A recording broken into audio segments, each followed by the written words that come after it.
welcome to Arkansas Style. I am your host, Nicole Neiman. We've got another great show ahead of us today, so thank you all for tuning in. With spring knocking on our door, At Home in Arkansas magazine has you covered with the best in landscaping. Chris Olson, landscape designer and owner of Botanica and Plantopia, is featured in their spring issue for the work he did on what he calls the Big O Farm. This lush getaway in Cabot is the focal point of this month's issue, and we'll be talking to Chris here in just a few minutes about his philosophy on color and layout, as well as get an in-depth look into his favorite plants for spring and summer. And today we may have taken a few weeks off of Hump Day Happy Hour, but it is back in session. Stephen Hawking with Captial Bar and Grill will join us this afternoon to shake up one of the bar's signature cocktails, as well as fill us in on the history behind it. And while March is known for the start of spring and Women's History Month, it's also nationally recognized as Colorectal Cancer Awareness Month. And to help spread the awareness, the Cassandra Cares Cancer Foundation wants to invite you all out for their brunch, an annual Blue Brunch happening this March 29th. It's a free community health and wellness event, and later we'll be joined by founder and president Shamika Simmons, as well as board member Kristen Knox, to get you all the details. But before we get to all of that, we've all heard the expression that food is fuel, but a healthy, flavorful meal can be so much more than that, benefiting our mind, body, and soul. Perhaps no one knows that better than Chef Coby Smith of Carti's The Hope Bistro, along with providing nourishing, healthy, healing food every weekday. Chef Coby is now hosting bi-monthly cooking demonstrations at The Bridge, Carti's newest service center, and he's here today to share one of his latest recipes. Yay, Yay. Me. How's it going? I'm so happy to see you. It's been so long. It's great to be back. You've been busy. I have. What's going on? So we just opened The Bridge, and it is to help our patients through their cancer journey, through our compassionate care. And so we're going to do cooking demonstrations. We have yoga, massage therapy. And so there's all kinds of little classes that everyone can take. But in your wheelhouse, it's the kitchen. That's the main event there. To describe to us a little bit about the Bridge's kitchen and what you're going to be doing there. So we've set up a full demo kitchen. So we're going to be able to broadcast cooking demos and just start teaching classes. Yeah. I think Chef Coby's moving in on my job. Cameras in the kitchen, well, this is perfect. So you're also going to be doing, like you said, those cooking demonstrations, and this is really all in an effort to help cancer patients along their journey eat healthier, yes? Right. This is what you do best. That's right. What'd you bring here today? So we're going to do a black-eyed pea, kale, and quinoa salad. Pretty simple and straightforward. It takes just a couple minutes to do. So we actually used canned black-eyed peas. And we've already got our kale. I picked through the kale. We've got red and some curly kale. Black-eyed peas that I rinsed off. So Coby, a lot of people are afraid to use kale. You know, it's a very bitter green, and they're afraid to put that in their salad because it's so overpowering. What's your secret? I like to use a little lemon juice and do it kind of an hour before you're going to serve it, and it'll loosen it up a little bit and tenderize it a little bit. Oh, smart. Yeah. Okay, and you've got it kind of shredded or chopped really finely, which I think helps too. Okay, so quinoa, black-eyed peas, which makes it so much easier. But we do rinse it off, and then we've got some fresh tomatoes. We're going to go with our quinoa. All right, so quinoa, let's break that down a little bit. For people who are not used to using this ingredient, I'm a relatively kind of a newbie to the quinoa situation too. Tell people how it comes, like where you would shop for that in the grocery store and how to prepare that. It's in the grain section near the pasta, and so I'm doing a red and white quinoa. It's really high in protein. I cook it just like rice, so it's 2 to 1. I like to use chicken stock or vegetable stock, and it takes about 10 minutes to cook. And you cook it just like rice. And what's really cool is they're like little tiny rings. They're kind of fun. That's when you know when they're ready, because then you can see the little, I call them curly cues. Okay, I'm a big believer in getting kids in the kitchen, so I think whenever you can trick them into eating things, I think, giving them that kind of as a science experiment, don't you think that would be fun? Yeah, totally. And with my kids, I do, how many colors can you eat? Oh. Yeah. So we got a lot today. Yeah, good challenge. So we got our quinoa, and then I'm doing some olives, and these are actually garlic stuffed olives, but you could use anything. Wait, hold on. Garlic stuffed olives, check that out. That's a situation. Why did you choose that? I've never... Well, it's hard for me not to cook with garlic, so oh, really? It's my way to sneak it in, I guess. Huh. All right, smart. I've never done this. Nice trick. Next, I've got some dried cranberries. And so you got the salty and the sweet. It's working together. My mouth is watering. I can smell all these flavors. We're going to do a little bit of dried oregano. Ah, okay. I'm doing just a pinch of salt and pepper. I've got some avocado oil. Avocado oil. Yeah. Okay. Just a little bit different. It's not quite as strong as like olive oil. And then, so we're not even making the dressing. So this is how easy it is. So we got our oil, and then we're just going to squeeze some fresh lemon juice in it. Oh, really? Yeah. You know, I just did this last week. Taylor, my executive producer, came up with a great recipe. I'm used to using vinegar all the time. A lot of yeah. And this just called for what you're exactly doing. I loved the flavor. Yeah, this is really, I've done this salad a couple of weeks in a row, and it's really, really good. All right, so now we're just going to toss the salad. All right. Ah, yes. This is a professional way to toss. Got to use your hands. Totally. Love it. Give it some love. All right, and talk about colors. Yes, you're exactly right. Looks very hearty and happy. You could do some grilled chicken with it, or shrimp. You could do a steak with it. Okay. We're just going to plate it up. I feel like, too, when you use the quinoa, too, it's more filling. So, you know, if you're bringing this to work for lunch and what have you. That's right. It's a great meal. And so the last, we're going to garnish it with some roasted garbanzo beans. Really? Okay, so I see this on the TikTok all the time. Are you on TikTok? No, occasionally, but I didn't get this from, we've been doing this for a long time. I'm sure you. Yeah. This is a big deal on the TikToker. Is it really? Yeah, they're all doing this. And tell people exactly what. So that's actually just canned chickpeas, and then I drain them, rinse them, toss them with a little paprika and a little avocado oil, and then just roast them in the oven until they're nice and crunchy. Yeah, I heard you crunching away. Better than a crouton, right? Oh, for sure. Yeah, okay, good. Of course you've been doing this a long time. Oh, yeah, that's it. I don't know if it's just because you tossed it, or if it just really is. We could do this at home, but Oh, yeah. Coby, you know what you're doing. Well, I appreciate that. You really do.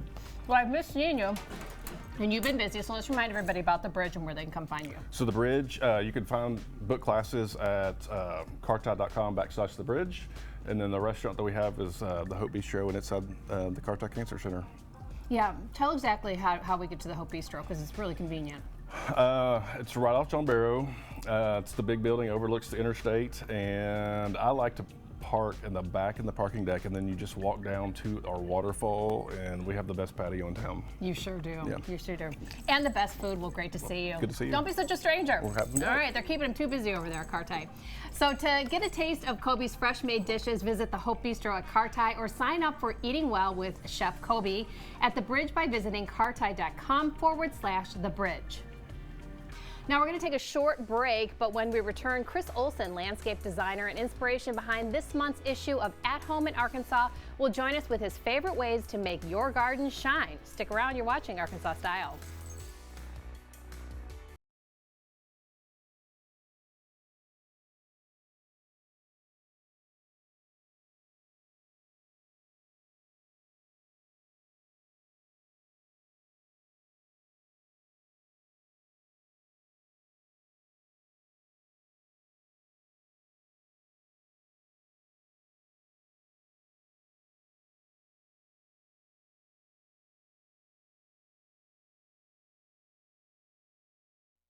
You're watching Arkansas Style on KARK.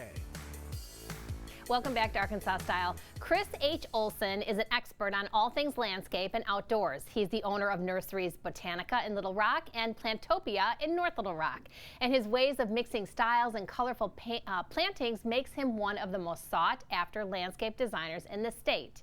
And the March 2024 issue of At Home in Arkansas features his luxurious remodeled farm getaway in Cabot, which he calls Big O Farm. So we're here now to learn Chris's secrets and get a little peek into this month's issue. Chris, great to meet you. Thank you for having me. This is the Big O Farm. Yeah, Big O Farm. O for Olson. My brother named it. Oh, Yeah. Okay, I get it now. Takes me a minute. This, I mean, it's the cover of a magazine, but it almost doesn't even look real. You know, I have a philosophy when it comes to landscape, at least personally. It's called shove it and cram it. If I see mulch or open space, it's wasted space. I like to fill every ounce that I can. That's hilarious. Shove it and cram Shove it. it and cram it. I'm going to write a book. It's going to be titled Shove It and Cram It. All right, I will read that book. So here's the thing, though, is I thought, this is what I was taught, and this is why you're the professional I am not, is that when you're planting, you're supposed to kind of go small because they start to grow and then it overtakes. True. Yes, that's true? Yes and no. I mean, with shrubbery and things that are going to be more permanent for year after year, you want to give them space to grow into each other. My flower gardens are a little bit more perennial and annual, and I find out the fuller the flower bed is, the less maintenance it is. It's opposite of what you think, because you think about it, if you fill a flower bed and they all grow together, it's survival of the fittest. You let them grow together, whatever survives the most is the one you want. And it shades out the rest of the garden so you don't have a weed problem, so it's less to weed. The fuller a flower bed is, the less the sun hits the ground so the plants don't dry out as quick and such. So it's actually, I think, sometimes better when it comes to annuals and perennials. Okay, Chris, now I see why you're the authority here on all of this. You just taught me so much. Okay, so when you describe your garden, you said annuals and perennials is what you have most of, and that's different than a shrub. Help me understand that a little bit better, please. Well, shrubs and trees are things you're going to have year after year after year after year, and perennials are years, but they'll burn out over time. Annuals last just for the season or two, and their sole purpose in life is to seed and then wither away when the cold comes. So those are great fillers. So I'll plant my staple plants like my foundation shrubs, roses, hollies, boxwoods, things like that. Maybe a few ornamental trees that don't get too big. Then I shove and cram it full of perennials and annuals and let them just intermingle. Now, I do have a design to it. I don't do just one. I'll do like 3 or 5 of one variety and then another variety, so it's not too overpowering to the eye. I could spend hours just looking at this cover. I know do, there's with a glass of wine, you tell you what. Or a mixed cocktail that they're going to sell. How have we not been friends sooner? I know. Where have we been? All right, let me ask you another question. The high-low rule when you're planting or arranging, does that apply in landscape? Yes and no, and I don't mean that to be confusing, but if you're planting against a home or a wall, obviously you want the tall, and then you want it to get shorter and shorter as it goes towards your audience. But in an open flower bed, I say no rules apply. I'll have something tall growing, I'll have something medium and short, but you're walking all the way around it so you can see all around it. So then the rule doesn't quite apply that way. And another question, color theme. Is there such a thing? Yes, I love all colors, but I can do a white garden compared, people don't think I can. If you want a light and airy garden, then you want to do light pastel colors or just stick with white. But if you like, something that's very vibrant, then you want to do your oranges and your reds and your blues and your purples. I tend to gravitate towards those colors more, but it really depends upon my client. So it depends what my client wants. They're my boss. So I will first cater to them, but I might influence them just a little bit and shove a little color in there. I'm so enjoying this conversation. I mean, I could talk for hours. Let's go. Let's switch subjects and let's go to the big old farm, which you're the client, you're the customer. Describe kind of the setting and what you've done to it. Well, it was originally, if you look at the photographs, it's a bluestone home, but it wasn't originally. It was a brick home with white vinyl siding. So I took everything off and then made it bluestone and put all windows in and light in and did a kind of a barn burnt red as my trim. Then the plant-wise, it's gardens that you walk through. I mean, I literally will go out all the time, just walk right outside with my dog Shed, and we walk the gardens, and I'll stop and ponder in one area, and then I'll go towards the backyard and ponder in another area. So I like to create different destinations, which brings you out into the garden and not just always focused around one patio. Can I come with my glass of wine and If you visit? bring a couple, I like Chardonnay, you're okay. So. Oh gosh. Oh my God, we are definitely friends. All right, so listen, you brought some plants, some of your favorites, and we're going to take a tour. You're going to teach me a little bit more, teach us all a little bit more on how we can get garden envy in the neighborhood. All right. You good with that? I'm good with it. Awesome. So you can find more information on Chris and his work on the Big Old Farm by picking up this month's outdoor issue of At Home in Arkansas. And if you don't yet have a subscription, head over to athomearkansas.com to start yours today. Now don't go anywhere. When we come back, Chris is going to put these thoughts into action with a gardening tutorial that is sure to give everyone in the neighborhood garden envy. Stick around, you're watching Arkansas Style.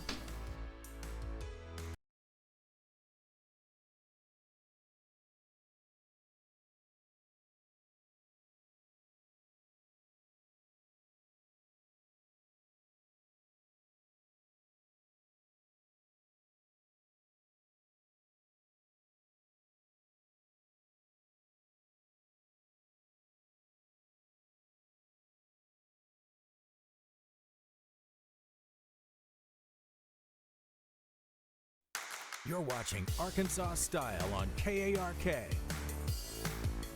Welcome back to Arkansas Style. Chris is back and he's here to take the thought and stress out of choosing the best plants for our garden by showing us some of his favorite plants for spring and summer, as well as the best ways to arrange them. So if you're not looking at your TV screen, today's the day, because we're going to get a crash course on how to get neighborhood envy. You know, I'm all about making your neighbors jealous. I don't look at it as a vice, it's a virtue to me. You've got the best little colloquialisms ever. I mean, your book's going to be great. But I live by them. I live by them. Yeah, for sure. So what'd you bring here today? All right, I brought some things that are going to be bring lots of color for all summer long in the garden, because you know, in the South it gets so hot in the summertime, so a lot of times things will rest in the heat of summer. These are all great performers. So they're mixed with perennials, which plants that come up back every year. I have some annuals and also some shrubbery. And I brought them all because they bring color. And remember, my philosophy is to shove it and cram it, so you can put all these together in a garden and have a beautiful look. So this first one is Kaleidoscopibilia. So if you're looking for a dwarf, medium-sized shrub, maybe different than a holly that adds a lot of color, lime green happens to be one of my favorite colors. And of course, it's in the yellow family. And yellow is the first color your eyes are attracted to. It complements all other colors. I always try to add it in. So I have the Kaleidoscopibilia, and then this is great. This is a mixed basket, and here's how you cheat, okay? Cheating can be good in this way. I get hanging baskets. These are grown for Botanica Gardens and Plantopia, and they are a mixture of different plants that will thrive in the summertime. And I have a word for that, and it's called hemajang. And hemajang is spelled J-H-E-M-A, the J is silent, J-A-N-G. And hemajang is the art of mixing it up. So in one basket, we have mixed up different things that are easy to grow.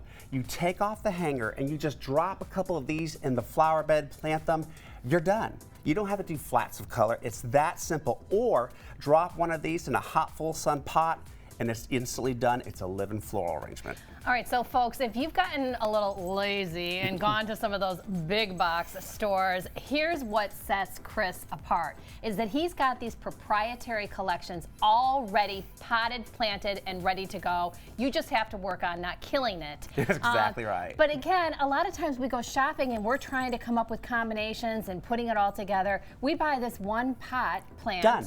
Holy cow. It's all done. This is one of my favorites. So this is called Richmond begonia. A lot of us love begonias, and I do.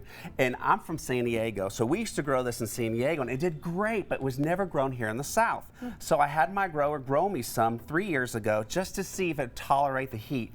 I am telling you what, this Richmond begonia will get about 2.5 foot tall by 3 foot wide, whether it's in a pot or in the ground, and blooms all summer long, in full sun to semi-shade. The more sun it gets, the darker the foliage gets, kind of burgundy wine. Great plant. I like the light color of the pink, because in the heat of summertime, a light color makes you actually feel cooler outside. So did you folks all hear what Chris just said? I mean, he actually tested this for us in this really hot heat that we get in Arkansas, and he's been able to, you know, cultivate this begonia plant for us, which is really spectacular. It's got super shiny leaves, and the flower is like little velvet petals, aren't they? It's beautiful, absolutely, and so easy. I guarantee you're going to come back for this every year. Okay, all right, so good. And then this is a Skyrocket Salvia, and I mean, this baby will get 4 foot tall. It blows in the wind, so it's also texture besides color. Blooms all summer long. The Firecracker Kufia. This is a Arkansas diamond plant, so it's one of our select plants. Blooms in heat of summer and also likes wet feet. So if you have an area with poor drainage, actually can do good for you. Ah, okay, good deal. You were looking at this one. I was. Again, I was mesmerized by the fact that it's all this mixed media in here. Yeah, and you know what? It doesn't have flowers. It is all about foliage. So if you have a shady front porch and you try to grow impatiens and things like that, even shady blooming plants need 4 to 5 hours of sunshine to really bloom. If you don't have that, then I introduce, especially in the spring and summer, since this is not winter hardy, foliage plants. So this has coleus, lava coleus, it has variegated plectranthus, and the old-fashioned creeping Charlie, all mixed together, and this thing will get huge and be a living floral arrangement. And I guarantee if you do these like in your front pot, when people come to your front door, they're like, damn it, I wish I thought of that. And that's exactly the response we want. I like it because it is kind of wispy, lacy, and a little bit of color interjected in there. Okay, we got 2 more to tour here. All right, then we have the canna lily, which a lot of people know, but this is Tropicana. And Tropicana is hybridized to be a clumper, not a spreader, so it doesn't take over the garden, but it gives us height with tangerine orange flowers all summer long, one of my favorites. And then this doesn't look like much right now, but it blooms purple flowers, and it's called Mexican petunia. It is a perennial, like the canna, it comes back every year, but it will spread in a garden. I love aggressive plants. Some people don't, but I'd rather control something than try to force it to grow. And the Mexican petunia will grow 4 foot high and will spread in between everything else. Bloom all summer long, great in containers. But the good news is, Nicole, it comes in a dwarf plant. Oh. As well. And it's really pretty. It's got the green and the purple mixture, which I love a lot. Yeah. Chris, holy cow, this has been so much fun. I have so enjoyed meeting you and learning just a little bit, picking your brain. Well, thank you for having me. Where can people find you? Because now they need to know. You can find me. I'm at Botanica Gardens, which is botanicagardens.com, or there's also PlantOpiaNLR.com, or to make it easy, ChrisHolson.com. ChrisHolson.com. Just one stop. Well, hopefully you'll come back. I would love to. I'd love to. Great to meet you. Again, you can find more information on Chris and his work by picking up this month's outdoor issue of At Home in Arkansas. Head over to athomearkansas.com to start your subscription today. Now we'll be right back with all the details on the Blue Brunch hosted by Cassandra Cares Cancer Foundation. Stick around, you're watching Arkansas Style.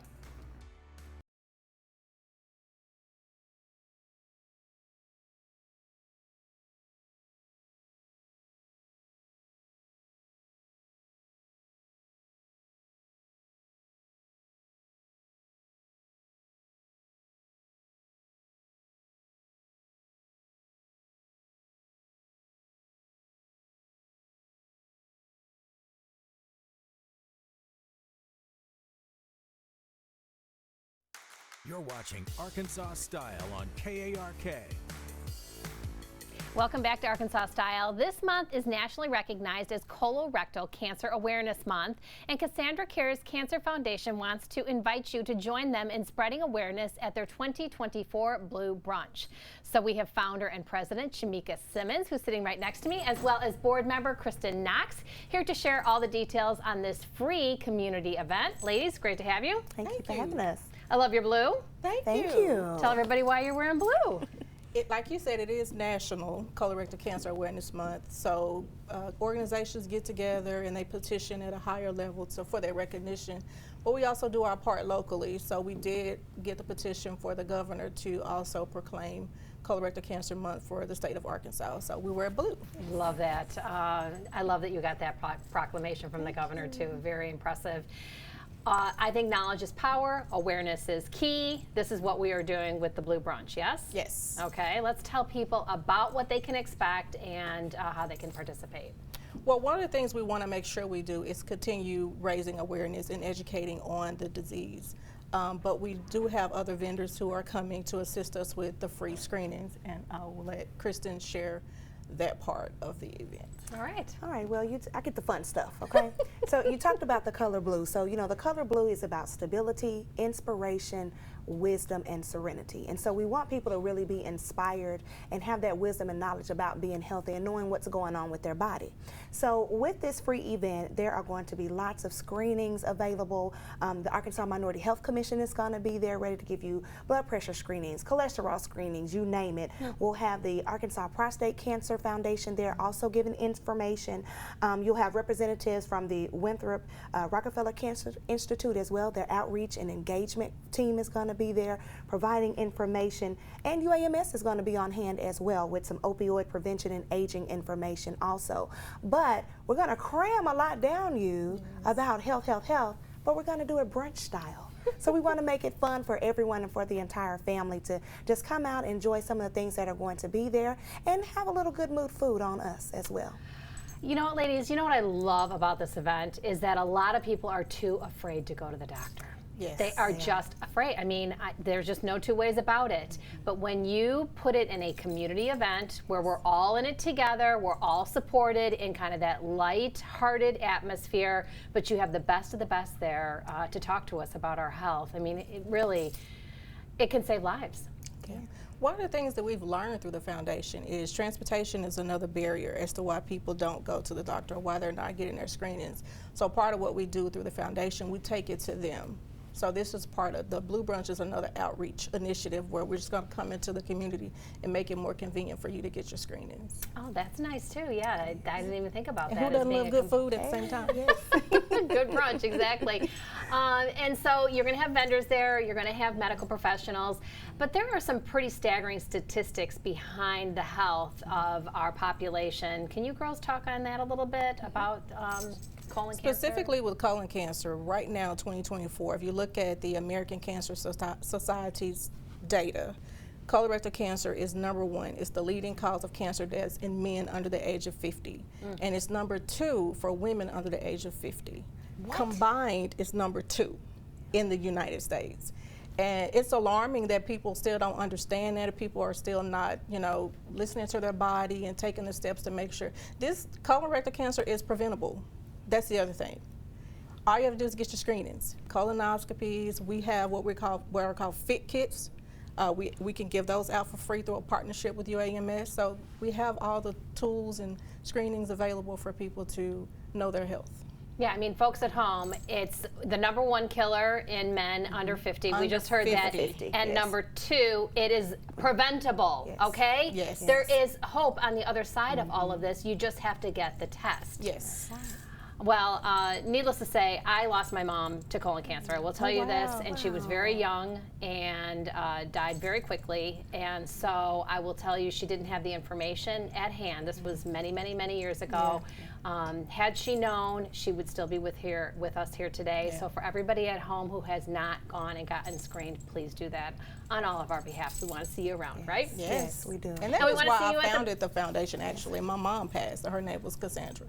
So that's how it came about.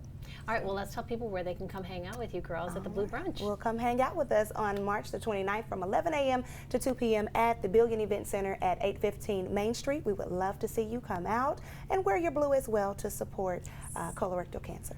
And what's it cost? Free $99. $3. $3.99, and it's something for the entire family. Oh, isn't that beautiful? Well, thank you, ladies, for what Thank you're you for doing. having I me. really Thank you for appreciate it. having Great us. to see you. Thank you. You can find more information about the foundation and their upcoming Blue Brunch by visiting CassandraCaresArkansas.org. Now it's Wednesday, and you know what that means? Hump Day Happy Hour. We'll be introduced to the classic Clover cocktail right after this. Stick around, you're watching Arkansas Style.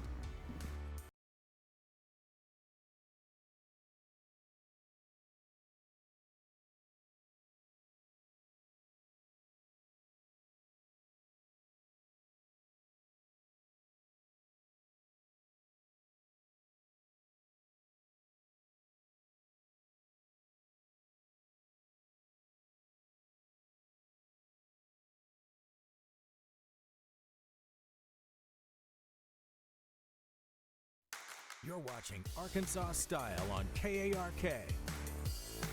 Welcome back to Arkansas Style. Fun fact, I know this is going to come as a shocker, but the Capitol Bar and Grill is one of my favorite spots to hang out at. It's a warm, cozy, and it's steeped in history. They have some of the best bartenders and cocktails in town.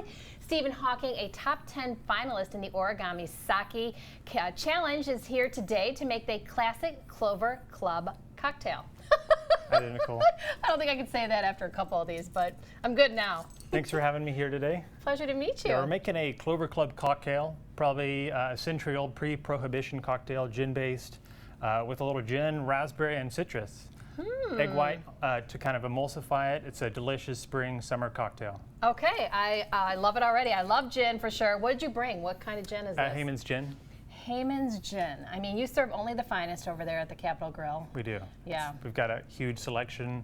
Yeah, some of the best in Little Rock. So for people who have not been there, you got to go. Let's kind of set the scene of what the bar is like because, you know, I love it because it is so intimate and cozy. What's your perception? Yeah, it's a 150-year-old building this year. Been through many iterations, renovations. It's a beautiful hotel, dark and cozy. From the mezzanine on the second floor to the wine cellar. It's gorgeous. Ah, yes, the wine cellar. We have checked that out here on Arkansas Style, too. All right, well, let's get mixing and shaking, shall we? Because, you know, it is Hump Day Happy Hour. I have to make sure that you're officially a good bartender, you know. All right, so Heyman's Gin is our first ingredient. Heyman's Gin. Uh-huh, and again, you said it's a zesty, spring, kind of fun cocktail, yes? It's fabulous, especially for a patio, but all time, all year round. See, what I love about gin is it has kind of like a florally, spicy type of a fragrance to it. Oh yeah, that reminds me of spring right there. Oh yeah. Delicious. House-made raspberry syrup. Oh really? Wow. Look at how beautiful that is. House-made raspberry syrup. So this is going to give us a little bit of sweet, a little bit of color. Yes, exactly. Okay. And then citrus. All right. And then maybe a Wait, what are you doing? little bit of a curveball. We've got an egg white here. Look at you. Do you see this? He just cracked a fresh egg and he's putting in the egg white. Oops. Well, we're going to try that again. I love it. Great TV. What we're gonna do? Move Here, this you can one. put it. You can put it right in here if you want. Yeah. Oh, there you go. Sorry. Look at me helping you out. Perfect. Okay, we'll make scrambled eggs later. All right, so we just want the egg white. We're gonna try this again, part two. I've never put in a fresh egg white into my cocktail, but I'm not mad at it Oh, at all. it is delicious and really adds a frothy flavor. Oh. Kind of just enhances, like a whiskey sour. For example, take a whiskey sour, add an egg white, and it really sort of elevates it. Huh. Okay. Delicious. My parents used to love to drink whiskey sours. So we're dry shaken without ice, Oh, is that what's Just going to on? Yes, I don't hear that. Jingle, emulsify it. jingle. and then Okay. we're adding ice to cool it off and dilute it. There are bubbles in there. I can officially tell you that that egg white is frothy and mixed up. Oh yes. Okay. and Wait then till you see the color. Okay. All right, so now Love that noise. You need we this? have a delicious, yummy cocktail. Yeah, so we Okay. are going to double strain it just so there's no Double ice strain it. chips. Look at you. Again, top drawer all the way at the Capitol Bar and Grill. You know, look at how beautiful that is. Oh, celebrating Women's History Month, girls. We got you covered here. Yes, it is absolutely delicious. And look what that egg white did to that cocktail. Oh, that's just incredible. give that Steven, a okay. So what is this called again? Clover Club. Clover Club. I call it Gone. Cheers. Cheers. Wait, let me think about this. Oh my gosh. Do you know what it tastes like? Tastes exactly like raspberry sherbet. Ooh, Oh yeah. exactly. Spot on. Oh yes, yes, yes. Okay, that is delicious. So what are the hours of the Capitol Bar The Bar and and Grill, 11 to 11. Weekends, they have 111 open. So if you'd like an earlier cocktail, they're open from 6:30 a.m. till 11, and then transfers over to the Bar and Grill till 11 at night. Okay. See, this is the thing when you go to the Capitol Bar and Grill is that you're always on vacation because you're in a hotel, even if you're just at staycation. So having a little cocktail in the morning at the 111, nobody's gonna be mad at that. Yeah, perfect way to start a weekend. Another fun thing is that you have TVs there too, so you can come and watch, yeah. you know, the games Really, or, anything. you know, it's Razorback game, any sporting event, if there's some pressing news, yeah, we've got to show whatever the guest wants to watch. and we can also eat there. Oh, yes? yeah. Kitchen open till 10 every night. They'll be closed from 3 to 4, just serving light fare, but from 4 to 11, they'll have kitchen available. Nice.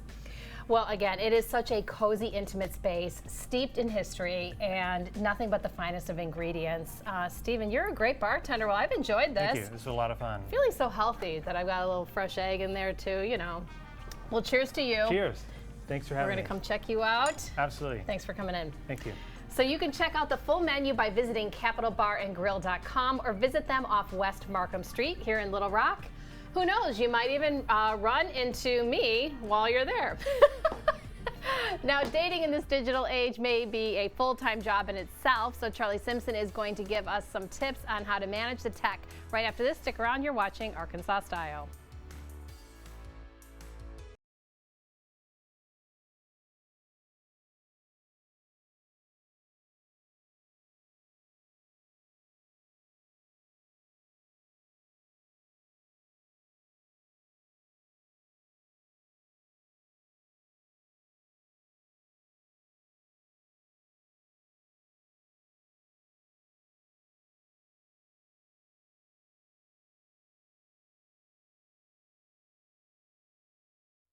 You're watching Arkansas Style on KARK.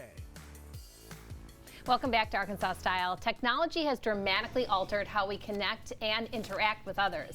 And while it has made communication more accessible, it has also introduced new challenges. Social media, dating apps, and virtual communication have changed the way we meet people, form connections, and maintain relationships. So the potion for our emotion, Charlie Simpson with the Arkansas Relationship Counseling Center, is here to share some tips on managing technology in your relationship. Holy cow. Okay, so I feel like this could be really good or it could be really bad. How does technology play a part in our relationship? We can go into so many different directions, so many.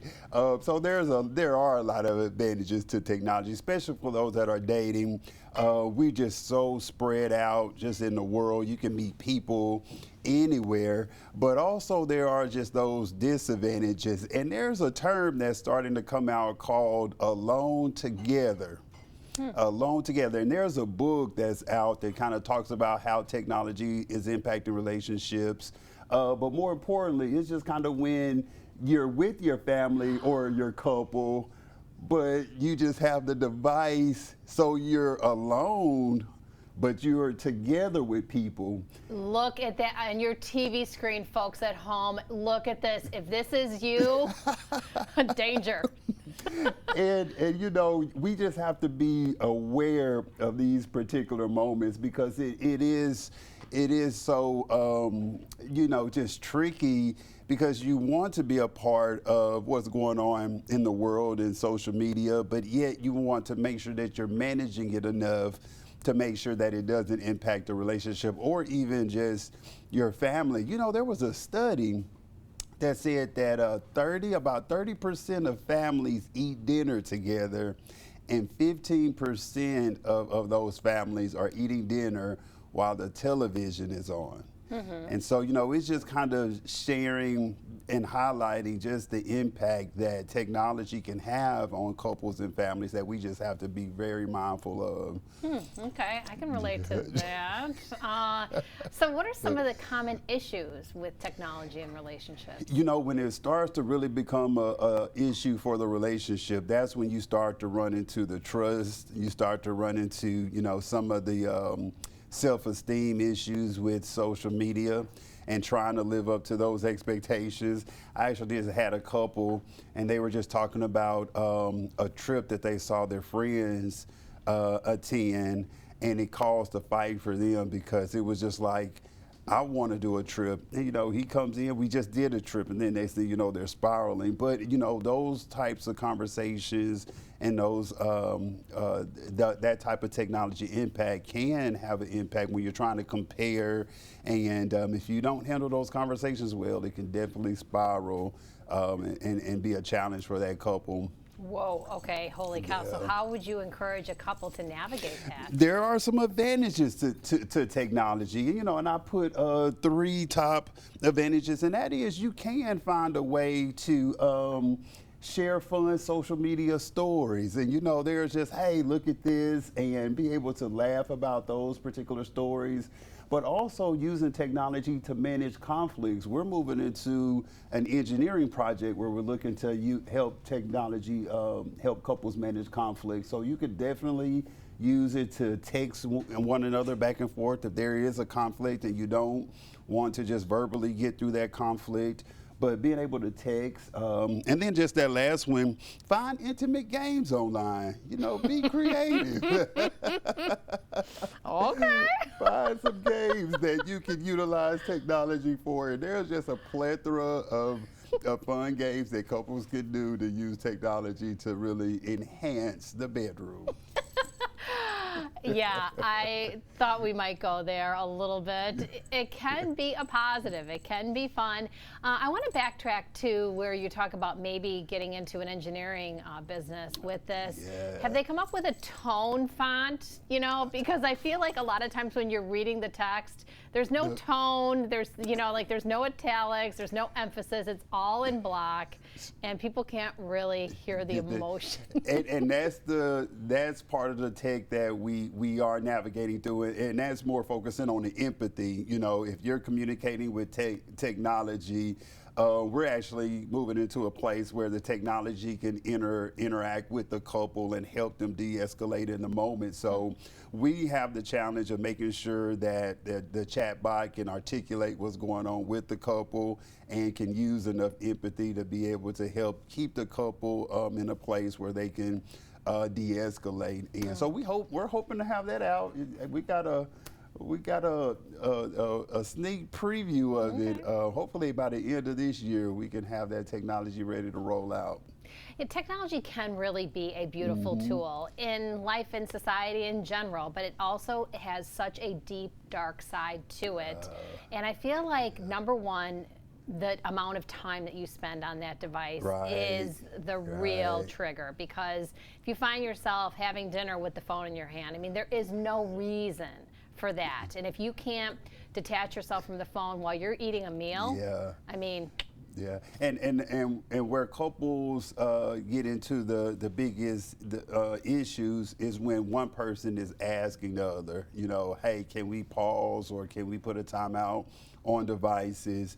And the person is just kind of so addicted to it that it's very difficult. They'll put it down, but then they'll pick it up and, you know, look at notifications. And then next thing you know, it's impacting the interaction in that particular moment. And then, you know, you can find the couple slowly detaching from each other and just kind of moving toward. But I mean, it's beneficial in ways where if you are by yourself, you could just scroll, do whatever you would like to do. But when you're with, you know, your family or a couple, you just have to have those conversations to make sure that the balance is there. All right, Charlie. Well, interesting subject. I enjoyed it. Great to see you. Good seeing you. If you need some extra help navigating relationships in this digital era, you can always reach out to Charlie at the Arkansas Relationship Counseling Center by giving them a call at 501-313-1185 or by scanning the QR code on your screen. We'll be right back after this. You're watching Arkansas Style.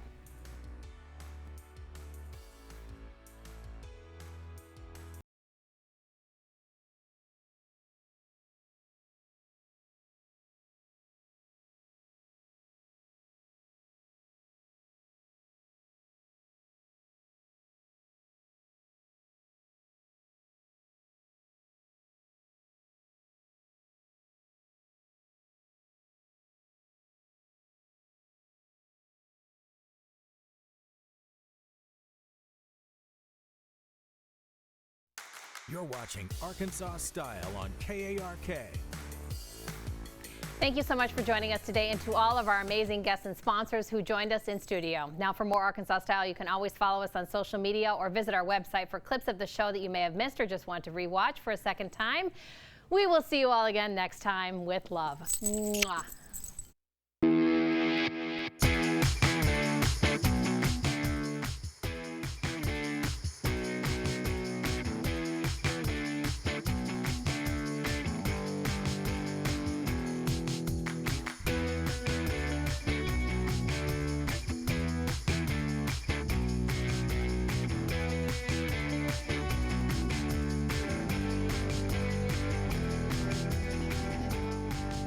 Thank you for watching Arkansas Style with Nicole Neiman.